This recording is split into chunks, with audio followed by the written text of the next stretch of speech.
Bonjour à chacun et chacune, bienvenue sur En moins d'une minute. Aujourd'hui, la question porte sur la 6e République.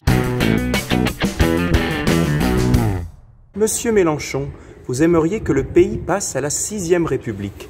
J'aimerais comprendre ce que cela changerait. Nous avons un chef de l'État qui a des pouvoirs considérables, qui n'est responsable devant aucune instance d'aucune sorte pendant la période de son mandat, qui, par exemple, désigne 550 hauts postes de l'État. Il a la possibilité de suspendre toutes les libertés démocratiques au titre de l'article 16. La possibilité d'engager la France dans une guerre sans demander l'avis de personne avant. L'état d'urgence, qui était autrefois exceptionnel, a été pérennisé en pleine crise sanitaire. Un conseil secret, qui est le conseil de défense, un comité de fonctionnaires décide que tel amendement est acceptable, tel autre n'est même pas à discuter, etc.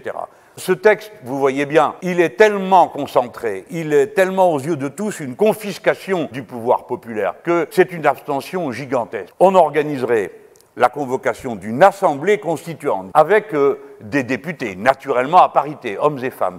Une fois que le texte serait mis au point, l'Assemblée constituante transférerait le texte et il serait apprécié par référendum. Le peuple reprendrait le pouvoir sur la manière d'organiser son propre pouvoir, sur son environnement. Je crois que ce serait le moment aussi de passer à des droits nouveaux. Le droit à l'interruption volontaire de grossesse. De pouvoir disposer de soi, je pense au droit de mourir dans la dignité. On devrait aussi penser ce que nous faisons des biens communs.